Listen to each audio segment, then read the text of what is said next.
But this is more like a stream thing. I guess we could watch Malaysian. Too lazy to take public transport. Let's just take a Sesak. look at this one. Ramai malas naik pengangkutan awam.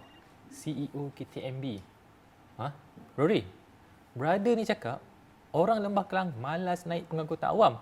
Sebab itulah jalan raya sesak sekarang. Lazy? Or is our public transport so shit that people just don't want to bother with the hassle anymore? Jom kita cuba test try. I wonder which one it would fall on. Typically, Anip and I commute to work with our own vehicles. You know, we live in the suburbs, I live in Puchong, he lives in Shah Alam, and our commute to the office takes about 30 minutes one way. So it's not too bad. But we have been very exhausted with dealing with the amount of traffic that's on the road these days. Yeah, the traffic nowadays is no joke, man. Like everyone's back to the office. It's like crazy. I'm thankful. I'm grateful that I'm still working from home, so I get to like not have to deal with the traffic. But the people that have to go, oh my god. So Feel we were bad for y'all. talking and we're just like, fuck it, let's just try and take public transport to the office during rush hour and see what the experience is like. Is what the KTMB CEO is saying is true? Like, are people just too lazy to take public transport? Or is there another reason for it? Obviously, since we've never taken public transport to the office before, we had to plan our route. Thankfully, there is an app for that. Sebelum kita mulakan perjalanan, kita kenalah rancang perjalanan kita. Tahukah anda yang pengangkutan awam di bawah Kelolaan Prasarana, mereka ada satu aplikasi telefon pintar, nama dia Pulse. Aplikasi percuma ini boleh dimuat turun untuk platform Android dengan platform iOS. Percuma. Menerusi aplikasi Pulse tu, anda boleh tengok dekat mana hentian bas, dekat mana hentian kereta api, berapa tambang, bilakah bas anda akan sampai dekat stesen bas tu. Sangat bergunalah. Jadi saya dah pasang aplikasi ni dekat telefon pintar saya. Saya nak demonstrasikan kepada anda macam mana rupa dia untuk anda yang tak pernah gunakan aplikasi Pulse ni. So, Yeah, but I never had to use this app because like I mean, I usually take public transport. I prefer using public transport as much as I can, and if I can't, I'll just take Grab.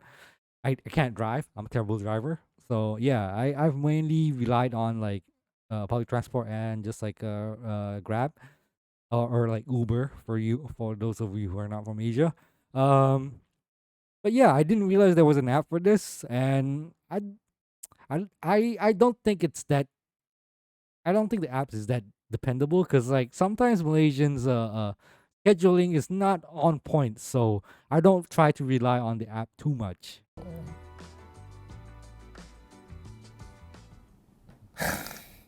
Okay, see, look at it. Look, it's taking so long to load. This is not good. This is not a good start. apa ni? Pulse. Masih tersangkut dekat splash screen. Kata memudahkan, tapi macam menyusahkan pula. Dekat Android, Pulse tak nak jalan. Sekarang kita cuba dekat It's not even working at all, bro. That's not a good sign. iOS pula. Sama. Sangkut dekat splash screen. Oh yeah, Ni wow. server macam ayam ke? Aduh. Dah boleh masuk dah akhirnya. Mesti server sesak ni. So dekat sini dia macam ni lah dia punya antara muka dia. Yo, okay, so even on the real world, the trains are all full and always like packed. Apparently the servers are full and packed as well. Well, okay. Ada macam-macam butang lah kat sini. Ada planner, arrival time, service status, fare, contact us, near me dengan station. So benda yang paling penting dekat Add Pulse ni adalah planner. Butang planner ni dia akan bagi tahu kepada anda dekat mana nak ambil pengangkutan awam. Kalau train tu kita dah biasa lah tengok map dia. Tapi bas tu dia banyak sikit dia punya hentian bas. So kita kena guna planner ni lah. So saya akan ambil lokasi permulaan daripada rumah saya dekat area Shah Alam tu. Tulis kat sini. Pergi ke office. Lagging lah app dia ni. Wonder why. Sekarang saya ada. Holy shit! Look at that. On average, about 2 hours to get from where his home is, which is fairly out of state, from KL, into KL, which is Bukit Bintang, which is pretty central within Kuala Lumpur as well. So he said in the earlier of the video, these guys, they usually go their own transport. It takes about 30 plus minutes to get there, and they're taking a bike, which is a lot easier to maneuver compared to a car. Because like if it's a car, probably longer because of the traffic, maybe an hour plus. But yeah, 4 cadangan route saya yang boleh ambil. Tapi semuanya sekurang-kurangnya 2 jam. So dia ada 4, semuanya menaiki bas. Tak, ada yang naik Kelana Jaya Line, tapi kebanyakannya bas lah. Yang paling dekat adalah yang paling atas ni lah, pilihan yang pertama. Dia akan tunjukkan dekat map tu rupa dia. Can we choose arrival time? Choose arrival time. Sekejap ada. Dekat sini. Boleh pilih arrival time. Ataupun departure time kat sini. Kita boleh pilih depart time pukul berapa ataupun arrival time pukul berapa. Bagus juga dia punya interface dia. Cuma lagging. Tu dia keluar lagi. Contohnya saya nak mode pengangkutan bas sahaja. Boleh pilih dekat sini. Dia bagi bas. No result. So tak boleh pergi office naik bas. yeah, now we're probably Jadi saya ada rough idea lah macam mana saya punya route untuk ke office esok macam mana. Harap-harapnya app ni tak lag lah esok. Kalau lag, pisang kat saya. Okay, kita pergi ke hari berikutnya.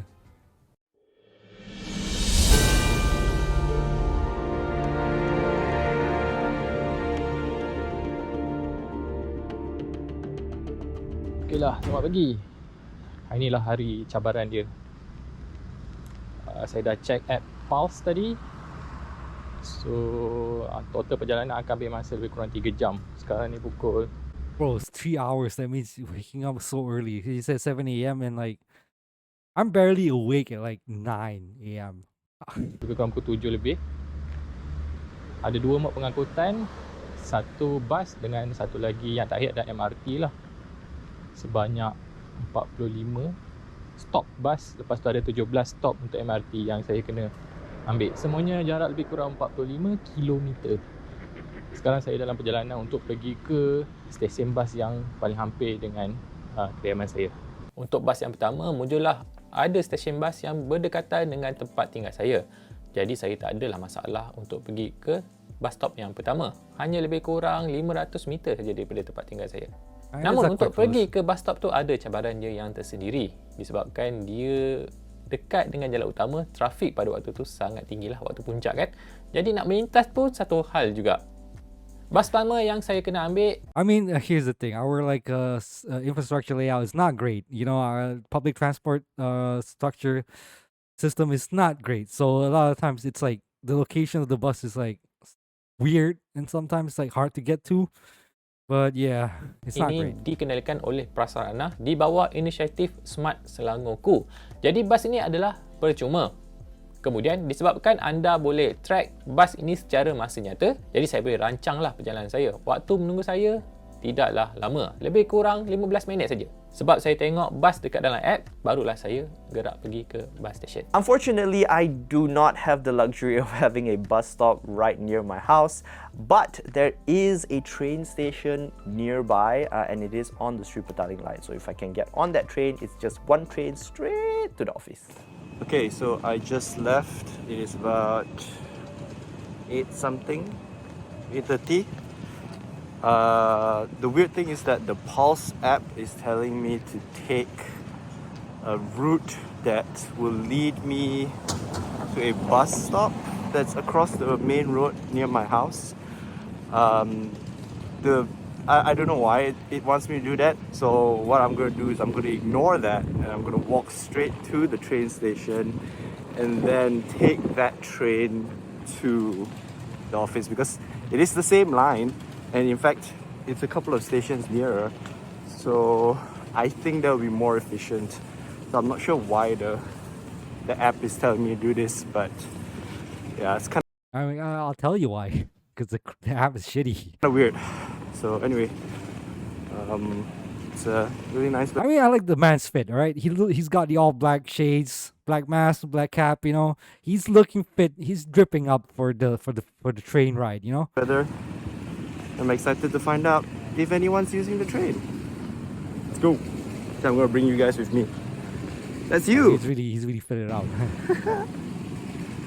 Waktu saya naik tu, saya memang perasan yang bas tu memang kosong. Hanya ada saya dengan seorang lagi penumpang lain. Dan kebanyakan masa orang yang turun dan naik saya perhatikan adalah pekerja asing. Kemudian saya tanya kepada kapten bas tu lah, boleh tak saya pergi ke MRT yang paling dekat dengan tempat tinggal saya, iaitu MRT Kuasa Central. Dia kata boleh, tapi kena ambil feeder bus. Feeder bus? Sebab saya tengok dalam ad pass, dia cuma cadangkan saya bas nombor T772, bukan feeder bus. Okay, saya dah naik bas yang pertama saya. Ada lagi satu bas untuk transfer. Lepas tu baru naik ke MRT. Setakat ni perjalanan lancar. Komandan bas pun nantinya akan tolong saya untuk tukar bas lah. Harap semua jalan lancar. Excited pula naik bas. The walk was honestly quite treacherous. For the initial part from my house to like the main road, there was a small walkway there, but then after that it just disappears. And then you're on the side of the road. See, yeah, here's a infrastructure planning that's not good. Apparently, access to the train. No way. There's like no planning for you to have easy access to the public transportation. We just want you to get a car. Which means you have to deal with gravel, you have to deal with like construction, you have to deal with the cars just This is typically how you would need to go about. by you, and you have to like climb past storm drains and hop from this This is a bit place too much. to the other place. It was a nightmare. You know that call to make more cities walkable? How about we start with suburbs? Jesus Christ, this was scary. And it's still not over. I'm still on the side of the road.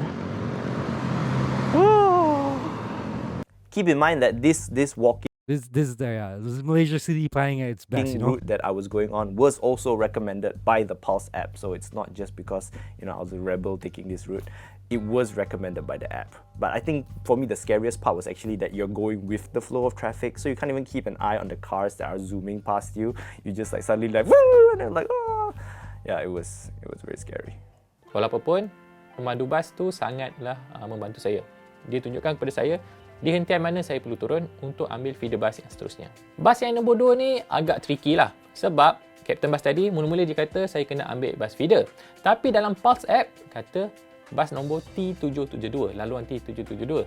Jadi mana satu yang saya kena ambil? Lagi sekali saya bernasib baik sebab bila saya turun dekat hentian bas yang pertama tadi, lebih kurang tak sampai 5 minit, saya nampak bas feeder lalu.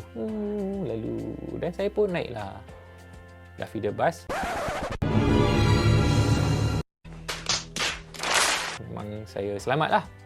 Saya tanya kepada kapten bas, inikah bas untuk pergi ke Kuasa Central? Dia kata, okey. Jadi saya pun duduk. Macam biasa, bas tak penuh dan kebanyakannya masih lagi pekerja asing. Hanya ada beberapa orang saja saya rasakan pekerja tempatan. Dan apa yang saya nak puji tentang bas kendalian prasarana ni adalah bas dia bersih. At least yang bas yang saya naik lah, 2 bas ni. Dia punya lantai dia bersih, disapu. Lepas tu dia punya... I mean, that's at least the thing. The public transportation cars, they at least maintain it well enough. Before that, it was used to be like pretty terrible. Nowadays, they have like a standard of cleaning, but it's still about the timing. Dia baru, pemegang tangan cukup kalau anda nak beli. Satu kesilapan kecil yang saya buat sewaktu saya ambil bas feeder ni adalah bas ni laluan dia menghala keluar daripada Kuasa Central.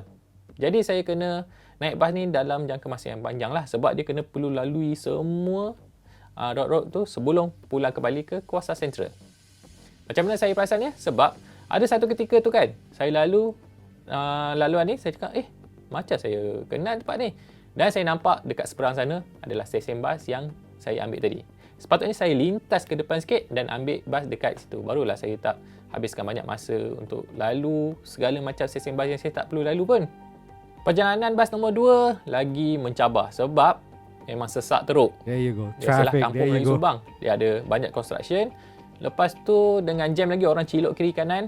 Jadi yang bas nombor 2 ni adalah perjalanan yang paling lama sekali dalam kalangan perjalanan saya untuk pergi ke tempat kerja. After about 30 minutes of walking and hopping and skipping, eventually I reached the LRT station. That's the train station. See?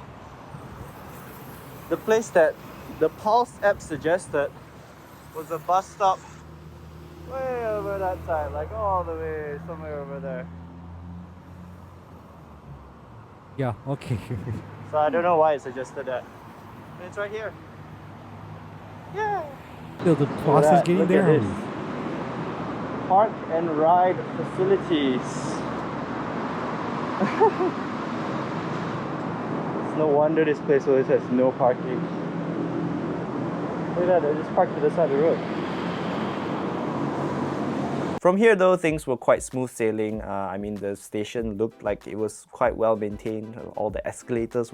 Look, typically a lot of the public transport, like the train stations, are well kept. I mean, when they're not failing, it's decent. But getting to the train station, that's the issue as well. Working, thank goodness for that. But surprisingly, there was not a whole lot of people waiting at the platform at this particular stop. Okay, well, the station is quite empty. There's actually like nobody there. There's like one dude there. But yeah, besides that, it's quite empty. Let's see how long it takes for the train to come. Actually, let me check my Pulse app. Maybe they say what time the train comes. Well, actually, I can see it already. And when the train arrived and I got in, there was also not a whole bunch of people on the train. So I was starting to wonder if the KTMB CEO was onto something here. Then as the stop started... It's just further away. Usually it's further away. People would just take a car because it's easier to get from a car to back to the city and back and forth.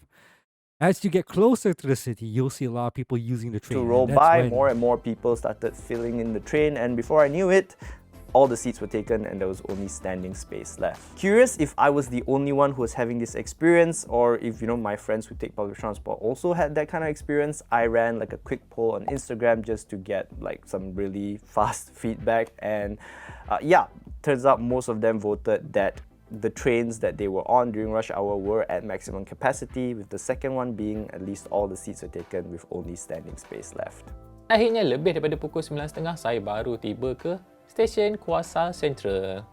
Saya perasan yang dekat situ ada kemudahan untuk park and ride, dan saya juga nampak memang banyak sangatlah kereta yang parking sampai tak cukup, melimpah-limpah sampai ke jalan utama. Ia menunjukkan yang memang orang gunakan pengangkutan awam. Cumanya saya rasakan yang orang dia tak gemar gunakan pengangkutan awam sebab dia kena transit ke banyak sangat bas. Orang yang nak jenis yang bawa kereta pergi ke stesen terus naik. Tak perlu macam kes saya ni sampai kena ambil 2 bas. Bila dah sampai Kuasa Central, perjalanan saya memang lancar lah. Cuma pergi saja ke platform, tap touch and go, tunggu saja train. Banyak juga stesen yang saya kena lalui daripada Kuasa Central pergi ke Merdeka. Selamat datang ke MRT Laluan Kajang. Dan akhirnya saya tiba ke stesen MRT Merdeka. Waktu tu jam dah lebih daripada pukul 10. Saya dah memang confirm lambat untuk sampai ke tempat kerja. Cabaran belum berakhir lagi. Daripada Merdeka pula nak pergi ke ofis saya, bukannya ada laluan yang terus. Saya kena pergi ke Plaza Rakyat, stesen LRT kat situ. Kemudian kena lalu laluan pejalan kaki yang katanya sementara, tapi sebenarnya macam dah permanen kat situ. Sebab laluan je dah berkarat lah, berair-berair buruk lah. Daripada situ pergi ke UTC Pudu. Daripada UTC Pudu barulah ada laluan pejalan kaki pergi ke ofis saya. Itu pun mengambil masa lebih kurang 20 minit. Saya sampai ofis hampir 10.30. Finally, I arrived at the Plaza Rakyat train station, which is right next to UTC Central, and then from there it was just another like 30-minute walk, and I was in the office. Total travel time, 1.5 hours. That's like the average. That's like the average time. If you don't live in the city and you have to take a public transport, that's like generally how long it would take.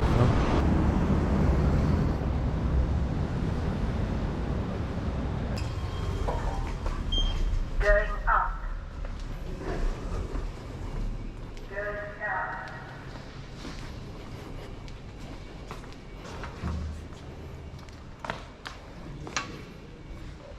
Ta-da-da! I made it. Secara keseluruhannya, saya ambil masa hampir 3 jam lamanya. Sehala tau, untuk pergi ke tempat kerja. Saya kena ambil 2 bas, 1 train. Ada 3 benda saya kena naik. Kalau salah satunya rosak, habislah saya punya perjalanan ke tempat kerja. Saya lebih rela untuk belanjakan lagi banyak sikit So yeah, that's the thing. If one of those like lines fail for anyone, you're fucked for the day. Like you're not gonna be able to go to work. And Malaysia's public transport system, they don't have like a good backup system for that. So a lot of times when something do fail, it fucks everybody's days up. Like if you see in Japan, like the way they handle their public transportation, even like a minute late, they issue an apology. For us, like yeah, we just have to deal with it apparently. duit untuk ambil e-hailing kalau saya memang terdesak sangat untuk pergi ke tempat kerja. Kalau tak, work from home je lah. Itu pun kalau boleh. I think one of the main things that I was most disappointed with was the app. Like the crucial thing that you need to have when you're taking public transport anywhere is information, because you need to know where to transit, when to transit, and unfortunately, a lot of that information is just not available on the Pulse app. The map is vague, the instructions often don't make sense, and there also isn't a tracker for every single bus and train, which I think in 2022 that's just not acceptable. Yeah, you think so, right? But that's just how our government rolls. We don't efficiency is not within the dictionary. I mean, how is it that Google Maps has better transit information than our very own transit app? Like clearly the technology is there. Kemudian, salah satu masalah yang saya hadapi bila nak naik bas adalah stesen bas tu tak ada kod. Contohnya, untuk hentian bas yang pertama yang saya kena ambil tu, saya memang tahulah stesen bas tu kat situ sebab hari-hari saya memang lalu. Bila dah sampai, kod bas tu tak ada. Contohnya saya pertama kali nak gunakan pengangkutan awam. Betul-betul lah saya nak cari, dekat mana stesen bas tu? Dekat dalam map dia tulis, stesen bas opposite something-something. Takkan saya nak tanya kat orang, stesen bas opposite ni ada tak? Tak boleh lah macam tu. Kalau pengangkutan awam yang kat luar negara yang saya pernah ambil, dia ada kod kat situ. Jadi saya boleh tanya kat orang, kod ni ada tak? Jadi saya pergi situ, tak ada masalah. Infonya sama untuk semua orang. Lagi satu, bila saya nak ambil bas feeder, bas yang stesen bas saya kena turun tu, dia tulis stesen bas Econ Safe. Takkan susah, kena cari Econ Safe dulu, baru boleh cari stesen bas tu.